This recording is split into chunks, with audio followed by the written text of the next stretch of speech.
¿Qué tal a todos? Espero que se encuentren bien. Vamos a comenzar con la parte uno del libro oscuro de la nueva izquierda, ideología de género o subversión cultural. Así que comencemos. Parte uno: Postmarxismo y feminismo radical, por Agustín Laje. Capítulo uno: Del marxismo al postmarxismo. Los cambios que la izquierda, en términos de su práctica política, fue registrando a lo largo de la historia, fueron acompañados por transformaciones producidas al nivel de las teorías que ella misma barajaba para delinear sus estrategias revolucionarias. Es la eterna dialéctica en y praxis, de tal suerte que preguntarse qué fue primero, si la teoría o la praxis, es una pregunta incorrecta, o por lo menos reduccionista de encarar la cuestión. Lo cierto es que los hechos brindan al intelectual la materia prima para delinear sus teorías, del mismo modo que el intelectual a menudo, y con especial importancia en los grupos marxistas, le brinda al hombre de acción o al militante la base sobre la cual entender mejor el marco que lo rodea y por consiguiente conducir sus acciones de manera de lograr mejores resultados.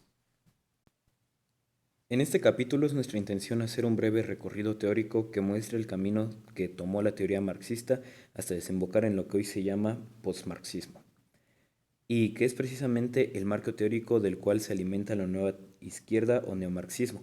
En dicho recorrido pondremos el acento en la cuestión de la llamada hegemonía, concepto que hace las veces de puente entre el marxismo y el postmarxismo, habiendo permitido el paso de la lucha de clases hacia una lucha cultural. 1. Marx y Engels. Hay que comenzar desde el origen de la teoría marxista. En Karl Marx y Friedrich Engels encontramos la génesis. Hombres alemanes del siglo XIX. Ambos tienen el mérito intelectual de haber sentado las bases de un pretendido socialismo científico frente a los diversos socialismos utópicos y anarquismos que en aquellos tiempos predominaban en la izquierda.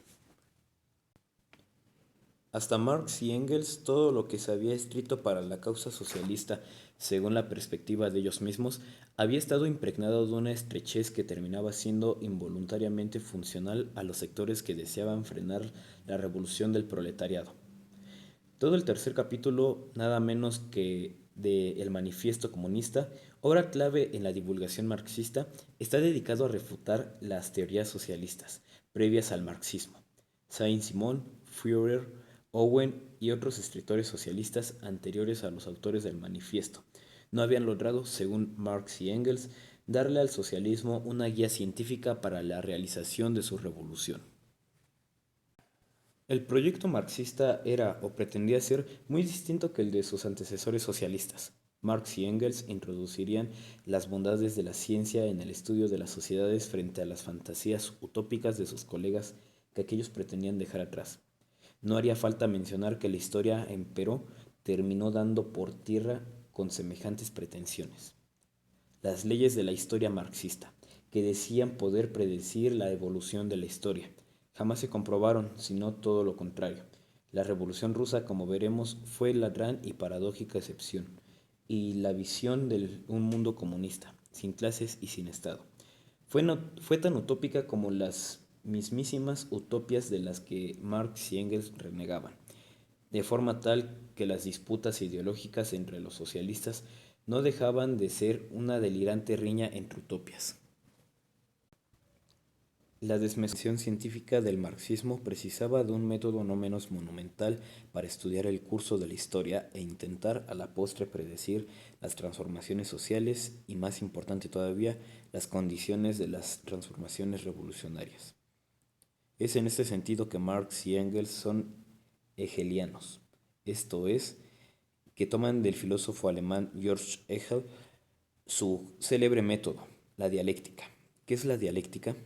En términos lo más simples posibles, se trata de un método que supone que en la historia surgen fuerzas opuestas que, en su contradicción, generan una nueva fase que a su vez genera otra instancia contradictoria, y así sucesivamente.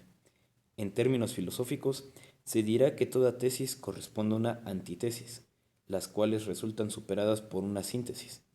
La historia avanza, pues, en función de las contradicciones que se generan en su seno, el método de la dialéctica había sido utilizado por Hegel para descubrir el movimiento de las ideas en el mundo. Para Hegel, las ideas de los hombres resultan centrales para explicar los cambios en la historia. En el marxismo será lo opuesto, dialéctica, pero explicada al descubrimiento del mundo de la materia. Y a eso, en la jerga marxista, se le llama materialismo dialéctico. Pasemos esto en limpio. El motor de la historia es hallado por el marxismo en el mundo material y más concretamente en la dimensión de las fuerzas productivas. ¿Y qué son las fuerzas productivas? Para decirlo de forma sintética, son las distintas tecnologías y modos de producción sobre las cuales apoya la producción propiamente dicha. Sus modificaciones entrañan y explican el cambio profundo en la historia. Así, el taller corporativo resultó superado por la manufactura con su división de trabajo, y esta a su vez fue reemplazada al poco tiempo por la gran industria moderna, hija de la máquina a vapor. Tal es el sentido material de la revolución productiva que sepulta a la sociedad feudal y abre el paso a la sociedad moderna, industrial y utilizando terminología marxista a la sociedad burguesa. La idea central del razonamiento como cuestión es que las fuerzas productivas se hallan en permanente avance y generan para sí relaciones de producción, empleador-empleado, que se traducen jurídicamente en relaciones de propiedad y que se generan clases sociales específicas, definidas por su relación con los medios de producción, en pugna. Pero el problema sobreviene cuando la evolución de las fuerzas productivas, es decir, el desarrollo de las nuevas tecnologías y maneras de producir, llegan a un punto en el cual las formas de propiedad privada terminan frenando la productividad. En esa instancia, las sociedades se conmueven y se dan las condiciones materiales para la revolución. De ahí que se pensara que el capitalismo se conduciría a sí mismo hacia su propia crisis, pues llegaría el día en que la propiedad privada sería un estorbo para el propio sistema. La revolución comunista, en virtud de todo ello, sería inexorable, suponían los cultores. Ahora bien, y por otro lado, lo que en la jerga marxista se conoce como materialismo histórico ha quedado resumido por Engels en el prefacio a la edición alemana de 1883 del Manifiesto Comunista que aquel redactara tras la muerte de su socio y colega Karl Marx. Toda la historia ha sido una historia de la lucha de clases, de la lucha entre clases explotadas y explotadoras, dominantes y dominadas en las diferentes fases del desarrollo social y que ahora esta lucha ha llegado a una fase en que la clase explotada y oprimida, el proletariado, no puede ya emanciparse a la clase que la explota y la oprime, la burguesía, sino emancipar al mismo tiempo y para siempre a la sociedad entera de la explotación, la opresión y la lucha de clases. Hay que destacar que el denominado materialismo histórico ofrece una sucesión de etapas necesarias en el desarrollo de la historia que culminaría, según sus autores, con la revolución del proletariado, pero que pasan antes de llegar a ella, por todas las revoluciones burguesas como la que el mundo había visto en la Francia de 1789, apenas 29 años antes del nacimiento del propio Marx. El mismísimo Manifiesto Comunista que ya hemos citado dice que la burguesía ha desempeñado en la historia un papel altamente revolucionario. La burguesía, en efecto, poseyó una tarea histórica concreta, la de desmantelar las formas de organización feudales. Pero además, el capitalismo burgués es necesario para la historia, en tanto que, al tiempo que acelera de manera impresionante las fuerzas productivas, simplifica las contradicciones existentes en la sociedad en dos grupos antagónicos fáciles de identificar, el burgués y el proletariado. La llamada burguesía ha sido sin lugar a dudas una clave revolucionaria para Marx y Engels, aunque hoy no suena extraño. ¿En qué sentido revolucionaria? En el sentido de que es la clave que destruye el mundo feudal, rompiendo con los estrechos marcos nacionales de la antigua industria, generando un mercado mundial, revolucionando las comunicaciones e introduciendo al cosmopolitismo. En otras palabras, la burguesía sería funcional durante una etapa de la historia para obrar como antesala de lo que luego sería la vaticinada revolución proletaria. En efecto, según fantaseaban los marxistas, la burguesía desarrollaría impresionantes fuerzas productivas que terminarían acabando con la propia sociedad burguesa. ¿Por qué razón? Porque los marxistas suponen que el desarrollo de esas fuerzas productivas empieza a ser frenado por el régimen de propiedad privada y terminan generando las condiciones para romper con este. La misma rebelión de las fuerzas productivas que acabó con la sociedad feudal debería ahora, en función de la misma necesidad dialéctica, acabar con la burguesía en provecho del proletariado. Y esto es lo que creían estar viendo Marx y Engels mientras escribían su profecía con pretensiones científicas. Ante nuestros ojos se está produciendo un movimiento análogo al de la destrucción del feudalismo. Las relaciones burguesas de producción y de cambio, las relaciones burguesas de propiedad, toda esta sociedad burguesa moderna, que ha hecho surgir como por encanto tan potentes medios de producción y de cambio, se asemejan al mago que ya no es capaz de dominar las potencias infernales que ha desencadenado por sus conjuros. Desde hace algunas décadas, la historia de la industria y el comercio no es nada más que para la historia de la rebelión de las fuerzas productivas modernas contra las actuales relaciones de producción, contra las relaciones de propiedad que condicionan la existencia de la burguesía y su dominación. Todo estaba dicho por Marx y Engels, y creían haber descubierto el movimiento necesario de la historia y por consiguiente predecir el porvenir político-social. Las armas de que se sirvió la burguesía para derribar el feudalismo se vuelven ahora en contra de la propia burguesía. Pero la burguesía no ha forjado solamente las armas que deben darle muerte, ha producido también los hombres que empuñarán esas armas, los obreros modernos, los proletariados. Los proletarios son entonces la clase social que tiene en sus manos la más importante misión histórica: impulsar una revolución que, al destruir la propiedad privada que fundamenta la división de clases, destruirá las clases sociales como tales, y su liberación será la liberación de toda la humanidad. Si toda la historia ha sido la historia de las luchas sociales, el marxismo anuncia una última revolución en la historia: la revolución del proletariado, que abrirá las puertas a un paraíso llamado comunismo, que se realizará tras el periodo indeterminado de dictadura del proletariado. En efecto, tras la revolución, la clase obrera deberá poner a su disposición el poder político para acabar con las relaciones de producción existentes, socializando los medios de producción, es decir, aboliendo la propiedad privada. Y aquí es cuando la dialéctica produce su último movimiento. Así como la burguesía como clase dominante supuestamente había engendrado al proletariado como clase dominada. Cuando esta última se transforma en clase dominante, engendrará la síntesis, que coronará el movimiento dialéctico y construirá el fin de la historia, el advenimiento del paraíso comunista. La sociedad sin clases, sin política, sin Estado, sin religión. Esto es lo que en pocas palabras Marx decía que iba a suceder con arreglo a leyes históricas basadas en la ciencia. Extraigamos para concluir lo más importante para nuestro análisis que sigue. El marxismo analiza a la sociedad de manera topográfica y metafóricamente hablando con la forma de un edificio en la base o estructura de la sociedad. El marxismo coloca las fuerzas productivas y sus relaciones de producción, es decir, las tecnologías para producir y las relaciones de propiedad existentes.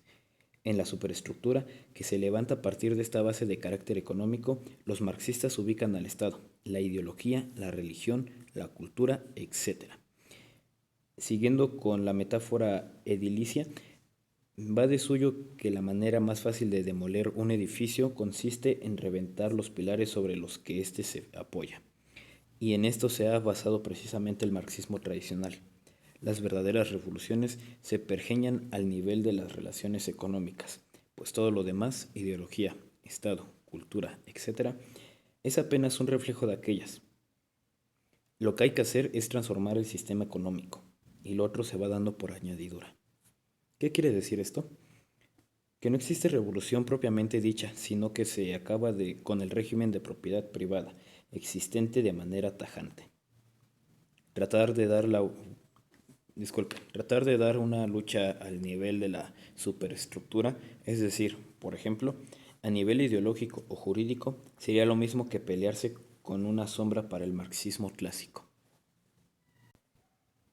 En el prefacio de su obra Una contribución a la crítica de la economía política, Marx asevera: siempre es necesario distinguir entre la revolución material en las condiciones económicas de producción, que caen dentro de un radio de la determinación científica exacta, y la jurídica, política, religiosa, estética o filosófica, es decir, en una palabra, las formas ideológicas de la apariencia.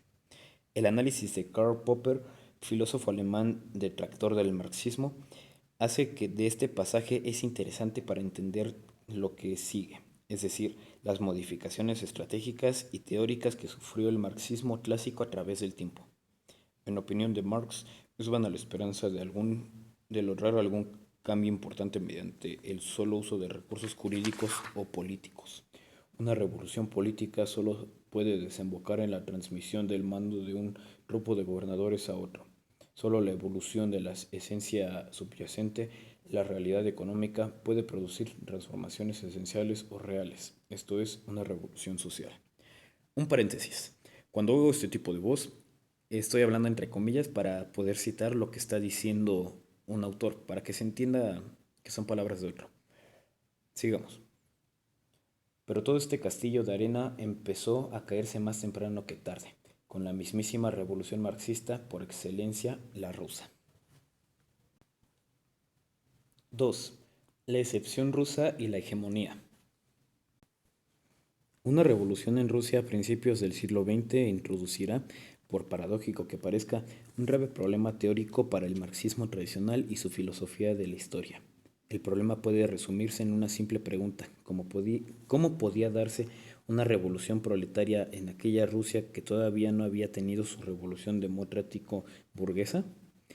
Vale decir, la Rusia zarista de 1905 y 1917, años en los que se experimentaron luchas revolucionarias, a diferencia de la Francia de 1789, que tenía una importante burguesía que pujaba por reemplazar el sistema monárquico feudal vigente, contaba con una situación política en la cual había zares pero no una burguesía latente que pudiera afectarlos. Entonces, según el razonamiento marxista, faltaba una burguesía que hiciera ese trabajo para que a su vez, posteriormente, ésta fuera desplazada por otra clase social, el proletariado. Pero el problema que ponía en jaque las predicciones marxistas fue que la revolución comunista se produjo saltando etapas, pues que se pasó de una situación feudal directamente al socialismo, sin pasar por el medio por una revolución burguesa. Se habría saltado desde la planta baja al segundo piso sin haber construido el primero, siguiendo el ritmo de las metáforas edilicias. Marx y Engels habían establecido un orden progresivo en el proceso revolucionario. Tenían, en una palabra, una concepción etapista de la historia, un desarrollo por etapas, bajo la cual las distintas clases tenían tareas que les eran connaturales. Para ellos, las primeras revoluciones del proletariado tenían que suceder en los países capitalistas más avanzados, en virtud de la propia dinámica de las fuerzas materiales que ya hemos visto. La revolución que se dio en la Rusia de 1905 estaba ilustrando para sus espectadores, pues, un desajuste magnánimo. El desajuste de las etapas de la historia predicha por Marx y el desajuste de las tareas históricas que cada clase debía asumir conforme a las leyes sociológicas inventadas por el marxismo. Y frente a este problema, dentro de la socialdemocracia dentro de la socialdemocracia rusa estuvieron quienes afirmaron que el proletariado no debía participar como fuerza dirigente en el proceso revolucionario, los bolcheviques. Pero también surgieron voces más radicalizadas que reivindicaron la posibilidad de construir a la clase obrera rusa en cabeza de una revolución, los bolcheviques. Años después, Antonio Ramsey, célebre filósofo italiano marxista de la primera mitad del siglo XX, haciendo tambalear la rigidez ideológica del marxismo tradicional, escribirá un texto titulado La revolución contra el capital, en el que ironiza: el capital de Marx era en Rusia el libro de los burgueses más que el de los proletariados. Era la demostración crítica de la fatal necesidad de que en Rusia se formara una burguesía. Empezará, empezará una era de capitalista, se instaure la civilización de tipo occidental antes de que el proletariado pudiera pensar siquiera en su ofensiva, en sus reivindicaciones de clase, en su revolución. Los hechos han provocado la explosión de los esquemas críticos en cuyo marco la historia de Rusia habría tenido que desarrollarse según los cánones del materialismo histórico. Como vemos, en opinión de Ramsey, nada menos que los hechos rusos, valga la paradoja, hicieron volar en pedazos los esquemas etapistas, del inmaterialismo histórico del marxismo puro. Pero no debemos adelantarnos tanto. La teorización de Ramsey es un tanto posterior a la revolución, de modo que él analizaba en base a los hechos ya consumados. Y ya llegados a ella, la pregunta que debemos hacernos ahora es, ¿cómo hicieron por entonces los teóricos que estaban observando estos desajustes para explicar el salto de etapas que se dio en Rusia y aún más justificar la praxis revolucionaria de la clase obrera en el marco de la revolución que debía ser burguesa? Del seno de la Segunda Internacional Socialista, la cual funcionó entre 1889 y 1923, se recurriría a un concepto que vendrá a saturar la teoría marxista. Ese concepto fue el de hegemonía. ¿A qué se referiría el inicio? Como ya hemos visto, las clases sociales para la teoría marxista tienen tareas históricas bien precisas. La burguesía debe barrer con la sociedad feudal y el proletariado barrer a su vez con la sociedad burguesa, capitalista.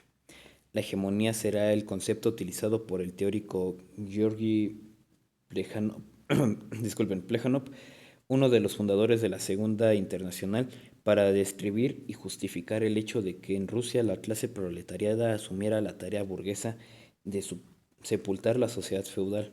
En efecto, el estadio del desarrollo económico ruso estaba tan poco maduro que una débil burguesía no podía hacerse cargo de las obligaciones históricas. Hacer la revolución contra el feudalismo zarista y a la postre la clase obrera debía hegemonizar, es decir, asumir las tareas que no eran propias a su naturaleza de clase, hacer la revolución contra el capitalismo burgués. Este es el marco del surgimiento del concepto de hegemonía que, en su propio origen, no puede despojarse del determinismo económico del marxismo tradicional. ¿Por qué? Porque se continúan concibiendo a las clases sociales como grupos con tareas históricas bien definidas, naturales, y la hegemonía es apenas el nombre otorgado al hecho excepcional dado por la asunción por parte de una clase social de una tarea que en la teoría no le es propia. En el caso ruso, como se dijo, esa tarea fue la de hacer una revolución proletaria contra un régimen feudal. Algunos cambios ligeros a la idea de hegemonía sobrevendrán con Vladimir Ilich Lenin, el teórico bolchevique por antonomista y fundador de la Tercera Internacional Socialista. Su lucha teórica se enmarca en su controversia contra el ala de los bolcheviques, los cuales, siguiendo el esquema etapista, argumentaban que en Rusia, por ser un país atrasado con el régimen feudal, la revolución sería realizada en dos etapas. Una primera, en que el proletariado, el campesinado, la intelectualidad se unieran con la burguesía liberal para derrotar a la monarquía e instaurar un régimen democrático burgués, en donde el proletariado ganaría espacios para luchar por el socialismo. Esa lucha por el socialismo abriría la segunda etapa de la revolución. Lenin, al contrario, subrayaba desde un inicio el carácter reaccionario reaccionario de la burguesía rusa y estimaba que la revolución debía desde sus orígenes plantear una lucha contra ella, en una alianza de la clase obrera con el campesinado y sin esperar etapa previa alguna. En este punto surge, pues, el concepto de hegemonía leninista como dirección política en el seno de una alianza de clases. La clase proletaria rusa, a pesar de su pequeño número en relación al conjunto de la población, se erige en clase dirigente de las demás clases subalternas, fundamentalmente el campesinado, y establece con aquellas una alianza política para hacer la revolución, pero dicha alianza no modifica la identidad de las clases aliadas. Golpear juntos, marchar separados. Es una de las máximas más elocuentes de Lenin, que resume precisamente su concepto de hegemonía. 3. La revolución teórica de Antonio Gramsci. El gran paso cualitativo en lo que refiere el concepto de hegemonía lo dará no un ruso, sino un italiano, Antonio Gramsci, a quien ya hemos citado anteriormente y a quien seguiremos mencionando en este trabajo.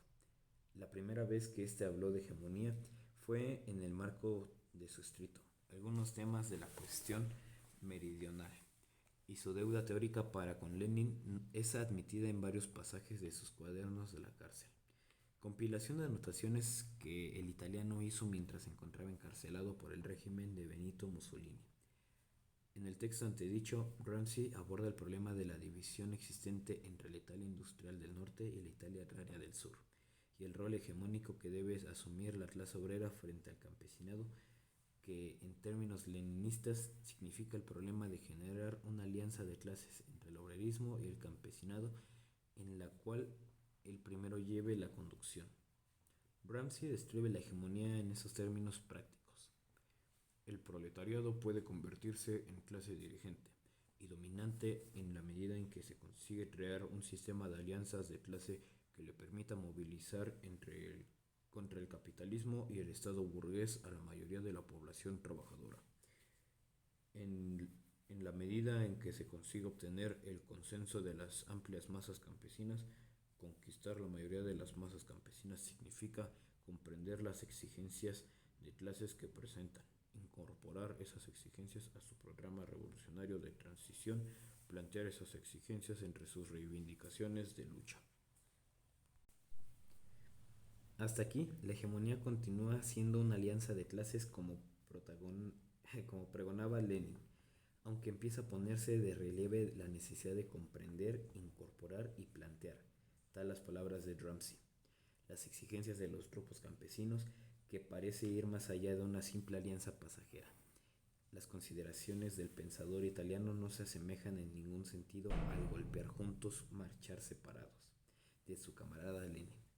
Lo que Gramsci empieza a plantear es la necesidad de generar un vínculo mucho más fuerte con la clase campesina en el marco de una lucha común contra el capitalismo. Ahora bien, en el mismo texto, pero poco más adelante, Gramsci da un nuevo salto cuando advierte que la hegemonía sobre los campesinos del sur la miente la clase burguesa, gracias al influyente accionar de los intelectuales sobre ese sector. El campesinado está fuertemente dominado en términos culturales y en su visión del mundo por la burguesía, y eso es lo que quiere romper Gramsci.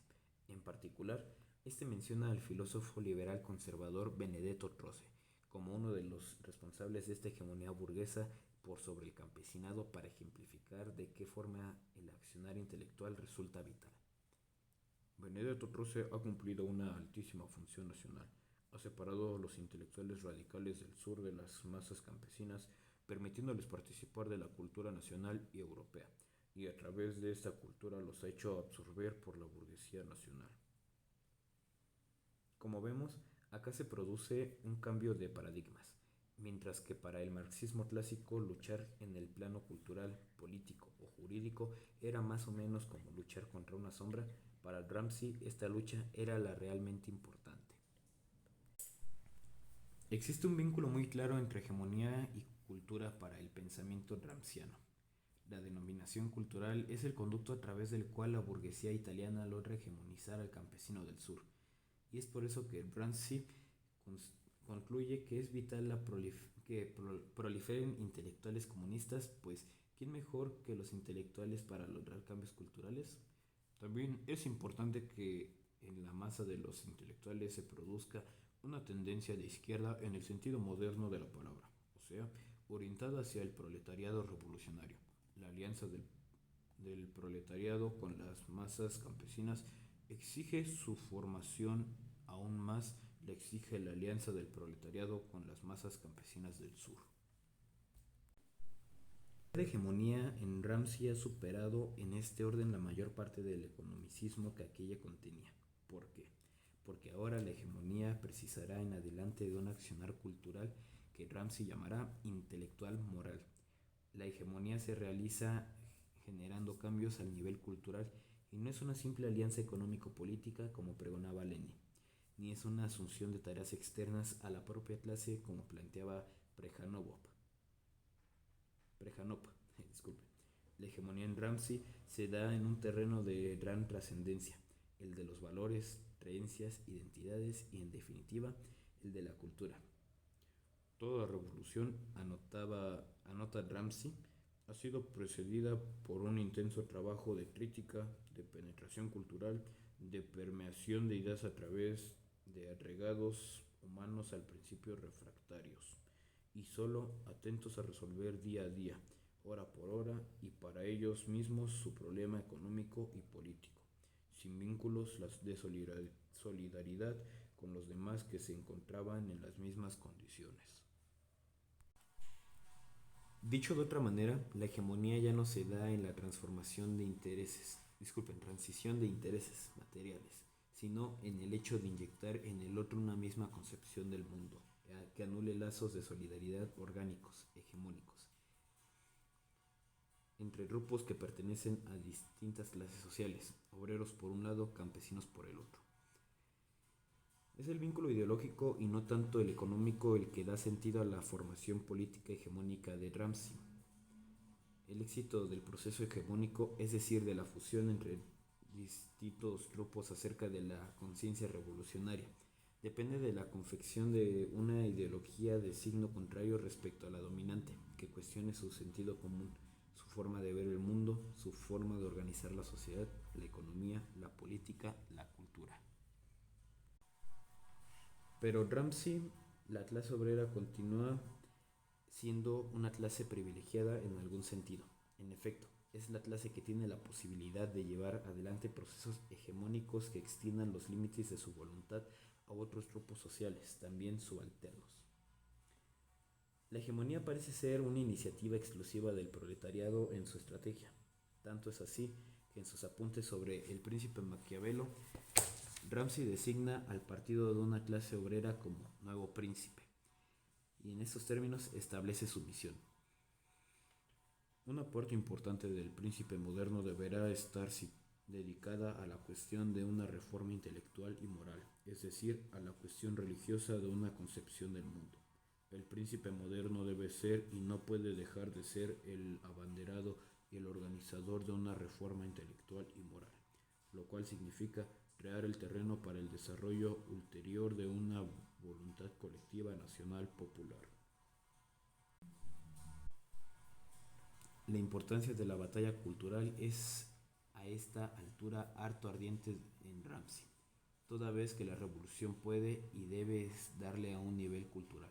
Recordemos que para Lenin la revolución había de ser violenta y esta implicaba tomar por la fuerza el Estado, imponer la dictadura del proletariado, abolir la propiedad privada, destruir el ejército y la burocracia, haciendo desaparecer a la postre el Estado mismo. ¿Y qué propone Ramsey? Pues que el Estado puede ser permeado desde la sociedad civil y que, en todo caso, su destrucción como organismo al servicio de la clase dominante no se agota en la destrucción del ejército y de la burocracia al modo que Lenin proponía, sino fundamentalmente en la destrucción de la concepción del mundo, que produce y reproduce el Estado para el mantenimiento de su hegemonía cultural y su reemplazo por una nueva. Ramsey está proponiendo, en una palabra, dar una lucha cultural que socave la hegemonía ideológica de la clase dominante, pertrechada en el Estado. Esta lucha, conectando con el inicio de nuestro análisis, debe ser encabezada por la clase obrera, pero habiendo hegemonizado a los demás grupos de una revolución violenta, tan distintiva del pensamiento marxista-leninista. Queda relegada e incluso Ramsey va a hablar de revolución pasiva cuando aquella en la cual las clases dominantes se ven obligadas a ir absorbiendo los puntos de vista las voluntades colectivas nacional populares. 4. El postmarxismo de Ernesto Laclau y Chantal Mouffe. Contemporáneos a nosotros, el argentino Ernesto Laclau y su mujer Chantal Mouffe han generado otro salto importantísimo en la teoría marxista. Tan importante ha sido ese salto que se les reconoce en el mundo académico un rol indiscutible como dos de los mayores referentes del llamado postmarxismo o posmarxismo. Una corriente teórica muy reciente cuya característica fundamental es que se ha propuesto revisar al marxismo para adecuarlo teórica y estratégicamente al nuevo mundo que nació del fracaso del socialismo real de la Unión Soviética. Sin embargo, Ernesto Laclau no ha trascendido solo en el mundo académico, sino también su imagen ha llegado al mundo de la política en general en virtud de haberse reconocido un rol filosófico relevante en el proyecto del socialismo del siglo XXI en general y en el caso del régimen kirchnerista en particular. Prácticamente no ha existido medio de comunicación nacional e internacional que al mencionarlo no le haya adjudicado el papel del filósofo kirchnerismo con su muerte en abril de 2014. Cristina Kirchner brindó un discurso en el que dijo, un paréntesis, voy a tratar de hacer voz de mujer para que se entienda, porque las veces anteriores que utilizo esta voz es la de hombres, así que aunque salga medio rara. Laclau era un filósofo muy controversial, un pensador con tres virtudes. La primera, pensar algo no muy habitual en los tiempos que corren. Segundo, hacerlo con inteligencia. Y tercero, hacerlo en abierta contradicción con las usinas culturales de los grandes centros de poder, como si la nueva izquierda no fuera uno de ellos. Pero concentrémonos en su aporte teórico, que es lo que pretendemos desentrañar en este capítulo. Y empecemos diciendo que el mundo en el que Laclau vive es muy distinto del de Marx e incluso que el de Ramsey. Lo que Laclau ve cuando escribe junto a Chantal Mouffe su obra Hegemonía y Estrategia Socialista, publicada en 1985, es un mundo donde el capitalismo se ha expandido enormemente. Y lejos de agudizar los conflictos de clase, logró cada vez mejores condiciones de existencia para el proletariado, frente a una inminente caída del bloque comunista, donde la democracia pluralista también se ha extendido inconmensurablemente y ha hecho aflotar nuevos puntos de conflicto político que no tienen su raíz en fundamentos económicos, y donde el estado de bienestar se encuentra en una brutal crisis en su reemplazo. Aquellos ven venir con toda su fuerza el proyecto del liberalismo neoconservador. El citado trabajo de Laclau y Mouffe está dedicado a revisar y destruir, desarmar y reemplazar las teorías del marxismo tradicional, buscando desmontar el economicismo, idea según la cual, tal como ya vimos, lo verdaderamente relevante es la dimensión económica, para luego proponer una nueva teoría y una nueva estrategia para la izquierda, basada en la idea de hegemonía sobre la que nos hemos referido anteriormente. En ello se resumen precisamente los esfuerzos de hegemonía y estrategia socialista, una de las obras más importantes de nuestra renacida izquierda. El posmarxismo de Laclau y Mouffe tiene centro en la supresión del concepto de la clase social como elemento teórico relevante para la izquierda. Este es el paso crucial que ambos pensadores dan respecto de Ramsey, en quien, por lo demás, basan la mayor parte de su teoría. El proletariado ya no es un sujeto revolucionario privilegiado en ningún sentido posible. La clase obrera de Laclau no tiene siquiera privilegios en una estrategia hegemónica como en la teoría ramseyana, pero además de ello tampoco en ningún sentido en buscar otro sujeto privilegiado como aconteció en la década de los 60, en la cual se discutió a partir especialmente de la teoría de la escuela de Frankfurt, en el privilegio de la historia pensada en los jóvenes, las mujeres, etc., contra el intento desesperado por descubrir nuevos sujetos para la revolución anticapitalista. Laclau y Mouffe ponen el centro de la construcción discursiva de los sujetos. ¿Qué significa esto? Pues que los discursos ideológicos pueden dar origen a nuevos agentes de la revolución. El discurso tiene carácter performativo, diría el filósofo del lenguaje John Austin. Simplificando un poco, hay que fabricar y difundir relatos que hayan generado conflictos funcionales a la causa de la izquierda. Perdón que me trabé en este párrafo, pero le cayó agua a mi libro y las letras se hicieron todas feas. Bueno, sigamos. El problema en este punto para hacer el de cómo explicar la construcción de estas nuevas identidades y la respuesta vendrá dada una vez más por el concepto de hegemonía. ¿Pero a qué llaman hegemonía Laclau y Mouffe? Para ponerlo en términos más claros posibles, algo no siempre fácil en razón del oscurantismo de estos autores, hegemonía es el nombre de un proceso bajo el cual fuerzas sociales diferentes entre sí se empiezan a articular y a la postre terminan modificando cada una su identidad particular. Se da entre ellas un intercambio recíproco que se transforma. El concepto de articulación es clave aquí, pues queda definido por los autores como toda práctica que establece una relación tal entre elementos que la identidad de estos resulta modificada como resultado de esa práctica.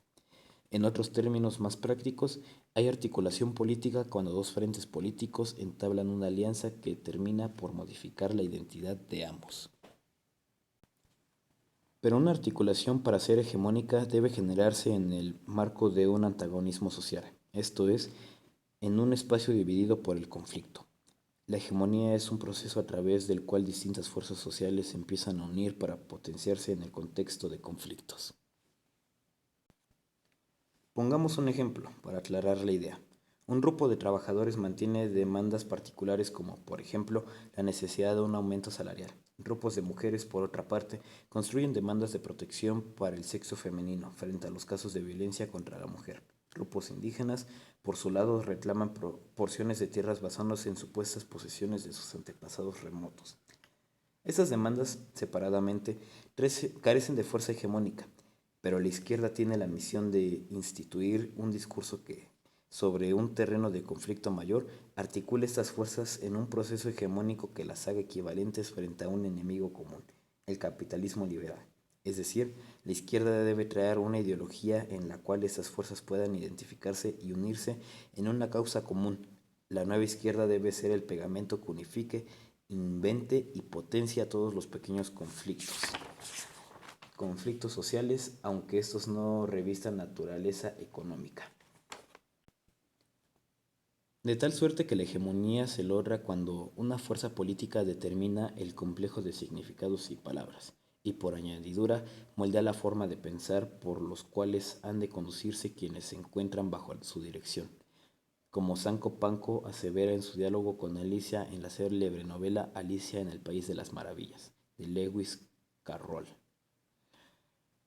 Cuando yo uso una palabra, insistió Sancho Panza con un tono de voz más bien desdeñoso, quiere decir lo que yo quiero que diga, ni más ni menos.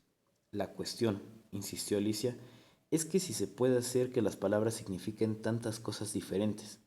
La cuestión, Sancho Panza, es saber quién es el que manda. Eso es todo. La hegemonía, según la teoría de Laclau y Mouffe, tiene sentido a partir de un momento histórico bien concreto, el de la Revolución Democrática.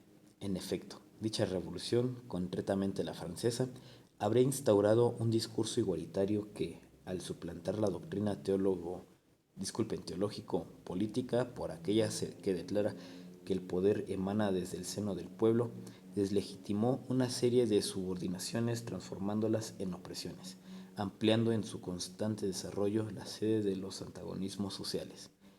Así es que la revolución democrática es, para estos autores, el terreno de una constante e ininterrumpida emergencia de antagonismos que en tiempos precedentes estaban contentos por otro tipo de discurso social.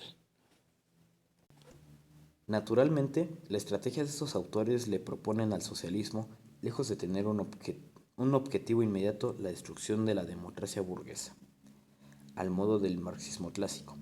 Tiene su eje en el hecho de entender la democracia como el terreno sobre el cual el proyecto socialista puede y debe desenvolverse, aprovechando y fomentando la multiplicidad de puntos de antagonismo que bajo aquella es posible hacer emerger. De lo que se trata es de abortar la democracia liberal y radicalizar su componente igualitario, a tal punto que aquella termine siendo diezmada desde su propio seno, que sea barrida por su propia lógica, destruir la democracia desde adentro y no desde afuera. Ese objetivo termina de evidenciarse en el subsiguiente libro de Laclau, La razón populista. Pero sigamos con hegemonía y estrategia socialista. Sus autores no solo hacen explícitas las intenciones antedichas, sino que incluso las destacan con recursos tipográficos. La letra cursiva o itálica pertenece a los propios autores. Es evidente que no se trata de romper con la ideología liberal democrática, sino al contrario, de profundizar el momento democrático de la misma, al punto de hacer romper al liberalismo su articulación con el individualismo posesivo. La tarea de la izquierda, la tarea de la izquierda no solo puede, por tanto, consistir en regenerar de la ideología liberal democrática, sino al contrario, de profundizarla y expandirla en la dirección de la democracia radicalista y plural. No es el abandono del terreno democrático, sino, al contrario, en la extensión del campo de las luchas democráticas al conjunto de la sociedad civil y del Estado, donde reside la posibilidad de la estrategia hegemónica de izquierda. Digamos al respecto dos cosas. En primer lugar, surge de la propia pluma de que la radicalización de la democracia no es un fin en sí mismo, sino un medio para alcanzar otro fin. La destrucción del individualismo posesivo típicamente liberal, es decir, la destrucción de la noción de los derechos individuales de la propiedad privada. En segundo lugar, así como las dictaduras socialistas del siglo pasado alegaban estar llevando adelante una democracia sustancial frente a la democracia burguesa en el mundo capitalista. En Laclau y Mouffe, esta distinción se mantiene vigente aunque con un nuevo nombre, democracia radical versus democracia liberal. Pero la supuesta democracia radical no es mucho más que el nombre dado a un socialismo que ha incluido en su discurso una serie de demandas que exceden al tradicional terreno de las clases. Y tan así es que los propios autores concluyen su libro de esta forma. Todo proyecto de democracia radicalizada incluye necesariamente, según dijimos, la dimensión socialista, es decir, la abolición de las relaciones capitalistas de producción, por consiguiente, el descentramiento y la autonomía de los distintos discursos y luchas, la multiplicación de los antagonismos y la destrucción y la construcción de la pluralidad de espacios dentro de los cuales puedan afirmarse y desenvolverse son las condiciones sine qua non de posibilidad de que los distintos componentes del ideal clásico del socialismo puedan ser alcanzados. No es exagerado decir que el objeto de toda la teoría de Laclau y Mouffe es la construcción de un socialismo adaptado a las condiciones del nuevo milenio que ven venir, al cual le han puesto de manera simpática el apodo de democracia radical, para incluir demandas que no han tenido lugar con anterioridad en las teorías socialistas. Se me salió el gallito, disculpen.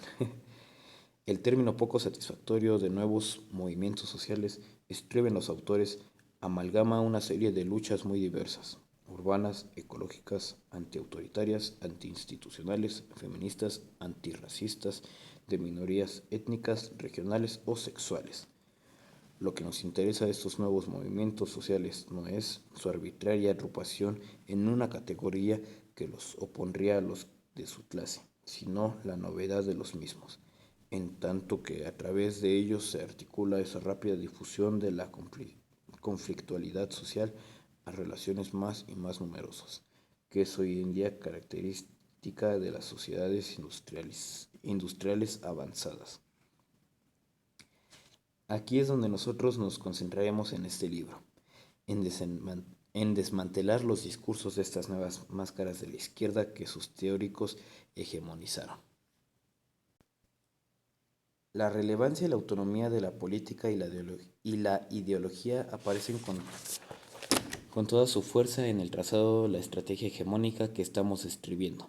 Y bajo este paraguas teórico, la izquierda ha terminado de traer por fin a primer plano la relevancia de una lucha ideológica que ha determinado la muerte de la lucha de clases y el consiguiente nacimiento de la batalla cultural.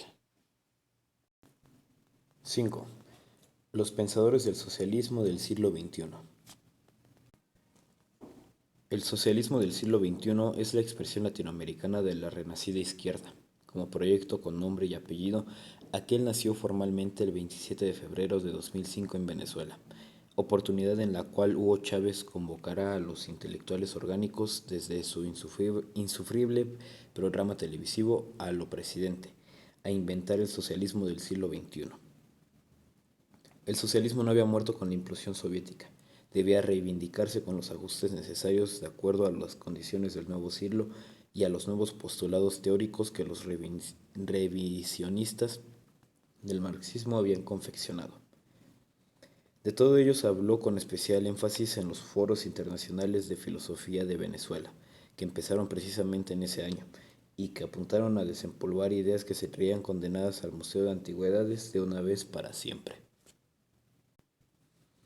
El proyecto del socialismo del siglo XXI en esos momentos, mientras estas líneas se escriben, está siendo pensado y repensado por intelectuales orgánicos dedicados a cumplimentar con la orden del latifundio dictador venezolano y expandirlo a toda la región.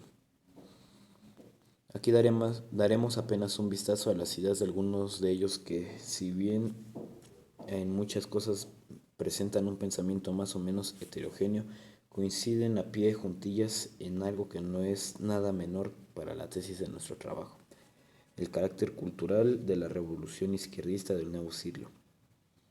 Y es que aquellos son deudores sin lugar a dudas del pensamiento posmarxista que, tal como vimos, ocurrió su mirada desde la agitación de la clase obrera hacia la construcción de nuevos antagonismos sociales, culturales, étnicos, etarios, sexuales, etc. El uruguayo Sirio López Velasco es un caso interesante. Este ha basado su propuesta intelectual del socialismo del siglo XXI en discusiones éticas que tienen su fundamento en el famoso postulado de Marx que reza: de cada uno según su capacidad, a cada uno mejor su necesidad. Pero admite seguidamente que la clase obrera que supo ver Marx no es la de hoy, y ello lo obliga a contemplar cambios importantes. En momentos en el que la clase obrera ha disminuido cuantitativamente y se ha modificado cualitativamente, con centrales sindicales que de hecho aceptan los límites del capitalismo, ya son a museo de invocación de cualquier partido obrero de vanguardia. La tarea crítica utópica y comunitarista hoy es colocada en manos de un bloque social heterogéneo, con forma de movimiento que agrupa a los asalariados, los excluidos de la economía capitalista formal, las llamadas minorías, que a veces son mayorías como las mujeres y algunas comunidades étnicas en algunos países, las minorías activas, sobre todo en movimientos, partidos, sindicatos y organizaciones no gubernamentales, y en especial muchas de carácter ambientalista, los pueblos indígenas que, sin asumir una postura identitaria histórica esencialista, quieren permanecer y transformarse sin aceptar el dogma de los valores capitalistas de la ganancia y del individualismo, y los movimientos de liberación nacional que combaten el recrudecido imperialismo yanqui europeo. El argentino Atilio Borón sigue esta misma línea, aunque hace hincapié en la necesidad de construir, es decir, fogonear el conflicto, en lugar de encontrar al sujeto de la nueva resolución socialista con claras reminiscencias a la CLAU. No existe un único sujeto, y mucho menos un único sujeto preconstituido de la transformación socialista. Si el capitalismo del siglo XIX y comienzos del siglo XX podía postularse la centralidad excluyente del proletariado industrial, los datos del capitalismo contemporáneo demuestran el creciente protagonismo adquirido por masas populares que en el han pasado eran tenidas como incapaces de colaborar, en cuanto no claramente opuestas a la instauración de un proyecto socialista. Campesinos indígenas, sectores marginales urbanos eran, en el mejor de los casos, acompañantes en un discreto segundo plano de la presencia estelar de la clase obrera. Así pues, lo que debe de hacer el nuevo socialismo es recoger, impulsar y agitar las reivindicaciones de los vecinos de las barriadas populares, de las mujeres, de los jóvenes, de los ecologistas, de los pacifistas y de los defensores de los derechos humanos, a través de la estrategia hegemónica, es decir, mediante la unión de todos estos microconflictos que hemos analizado anteriormente. En conclusión, anota Borón, la construcción del sujeto del socialismo del siglo XXI requiere reconocer, antes que nada, que no hay uno sino varios sujetos, que se trata de una construcción social y política que debe crear una unidad allí donde existe una amplia diversidad y heterogeneidad. Puesto en términos de la teoría posmarxista que ya hemos visto, de lo que se trata es de lograr una hegemonía socialista que aglutine todos los elementos de conflagración social posible. Habíamos dicho antes que la hegemonía solo tenía sentido en un marco social donde el conflicto entre los distintos grupos fuera la regla. El marxismo tradicional encontró un único conflicto fundamental que lo abarcaba todo, el de las clases sociales, es decir, el conflicto económico. Pero como el nuevo socialismo ha tenido que minimizar, prácticamente abandonar, la visión estrictamente social clasista, necesita hacer irrumpir nuevos conflictos de distintos tipos que puedan encontrar su hilo conductor en la oposición del orden capitalista y a los valores occidentales en los que aquel se sostiene. Esta regeneración permanente del conflicto es recomendada por el sociólogo venezolano Rigoberto Lanz cuando anota que el socialismo del siglo XXI solo puede tener éxito apostando duro por el impulso de prácticas subversivas que propaguen el efecto emancipatorio de las rupturas, de los conflictos, de las contradicciones. Las coincidencias en retención y deben ser remarcadas a riesgo de caer en la redundancia, pues es lo que nos da pauta de que ya no estamos frente a una propuesta, sino frente a una clara estrategia en marcha.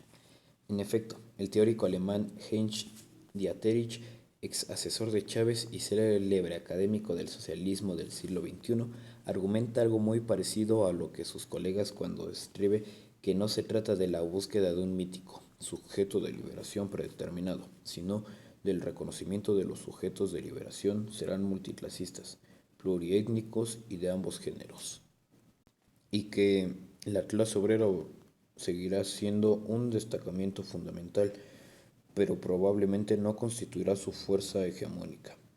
Por su parte, el pensador neomarxista ruso Alexander Buzgalin también ha declarado que una premisa objetiva del socialismo del siglo XXI es la asociación de los trabajadores y ciudadanos en general. Así se suman los sindicatos de diversos movimientos sociales, mujeres, etnias discriminadas por el racismo, campesinos, ecologistas, etc. Las organizaciones no gubernamentales y las puntualmente por causas comunes.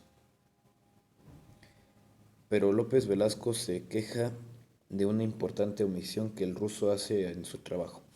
Nos llama la atención que Buzgalin omita, a no ser que lo hayamos leído mal, a los movimientos homosexuales, gays y lesbianas, en el arcoíris de los movimientos asociativos que germinan como semilla del asociativismo participativo decisorio requerido por y en el socialismo del siglo XXI. El filósofo y exguerrillero boliviano Álvaro García Linera, actual vicepresidente de Evo Morales, hace especialmente hincapié en la cuestión indigenista en concreto y explica esta traslación del sujeto revolucionario dada entre el histórico obrero explotado, el actual indígena colonizado, a través del del hilo conductor del marxismo. Iniciamos así una relectura, o más bien una ampliación de nuestra mirada desde el obrero muy centrado en Marx, o al menos en las obras clásicas de Marx y Lenin, hacia la temática de lo nacional, de lo campesino, hacia la temática de lo que se llaman las identidades difusas. Ahí nace una etapa hacia el año 1960 que se mantiene hasta hoy, de preocupación en torno a la temática indígena.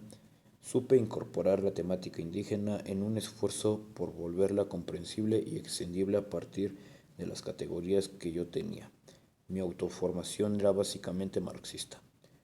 Comienza una obsesión con distintas variantes, a fin de encontrar el hilo conductor sobre esa temática indígena del marxismo.